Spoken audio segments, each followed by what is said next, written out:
Buhari orders Efcc to stop investigating politicians for corruption as APC likely to present more corrupt politicians in 2023. Welcome to the news and thank you for tuning in to listen.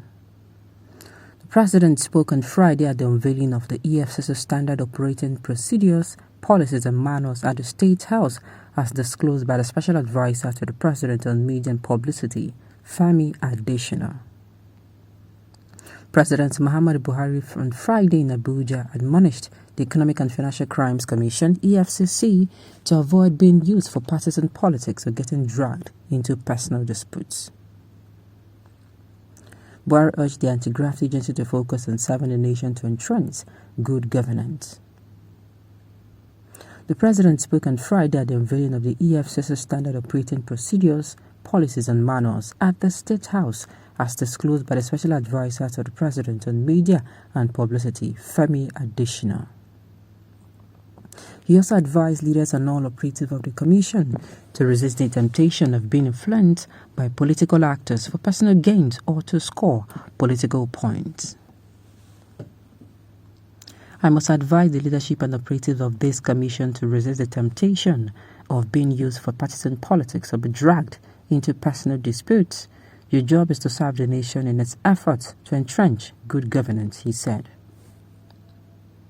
Sources, however, told reporters that the President was only trying to silence the EFCC following the agency encounters with some of its political associates, which the affected cronies considered as embarrassing. The national leader of the All Progressive Congress, Bola Tinubu, and former governors of Imo and Nasarawa State, Rochas Okorocha, Abdullahi Adamu, respectively, have all complained about the anti-corruption agency and the curse of doing its job. They accused the EFCC of being used by the adversaries as a tool for political witch hunt. President Buhari is using that to silence the EFCC because Rochas Okorocha complained recently. Adamu Abdullahi was embarrassed. Tinubu reportedly was forced to write a statement recently, one of the sources said.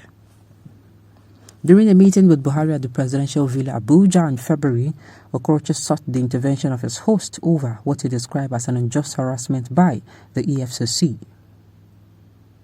Speaking to correspondents after the meeting, he said, I also use this opportunity to intimate Mr. President of what is going on between me and the Economic and Financial Crimes Commission and the harassment and intimidation that I'm getting from the EFCC literally on a daily basis. And to inform him that I have court judgment and two court orders for different judgment at different firms, which stopped the EFCC from harassing and intimidating me. EFCC has refused to obey the law. And so I have to inform Mr. President that EFCC should be made to obey the law that established it. And without the law, there would not be an EFCC. And the desperation with which they go about any affair that concerning me should stop. And I remembered, Mr. President, that recalled that some time ago, the EFCC had claimed that they recovered a sum of 5.9 billion naira from my account, which the court found out to be untrue. In other words, they were biased and prejudged me. On that basis, the court ruled another that they should not further interrogate and harass me. This has also not been obeyed. The court ordered the EFCC to release my international passport. The EFCC had refused to obey. The court gives damages to me for some 500 million naira. For EFCC to pay, EFCC has not paid that. Rather than doing that on the day of my declaration, EFCC went on to the press to announce that I'm being prosecuted for some criminal charges of 2.9 billion and no more than 5.9 billion naira. So I said, as the President of the Federal Republic of Nigeria, and one that stands on the side of the law, he should bring this to the attention of the EFCC.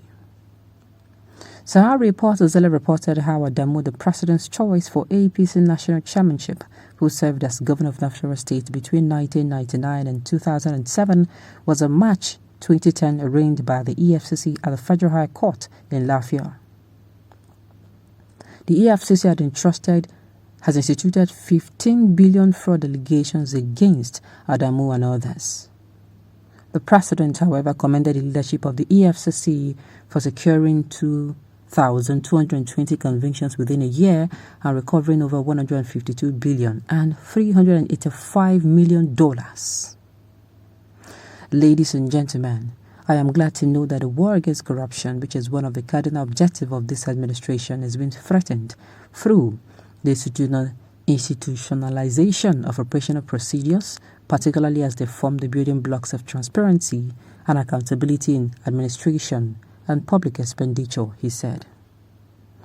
Further commending the EFCC chairman Abdul Rashid Bawar, Buhari noted the effort of the agency's leadership to institutionalize the Commission by developing 26 standard operating procedures and 25 policies and manuals for the department, units and staff of the Commission. The President said, "Ladies and gentlemen, these outstanding feats achieved have been unveiled today, and I would like to use this opportunity to encourage other ministries, departments and agencies of government, especially law enforcement agencies, to also ensure the standardization of the process within the extant laws and regulations as provided in our statutes." I need not underscore the importance of today's occasion, but let me remind you that the stakes are high, but national expectations are higher.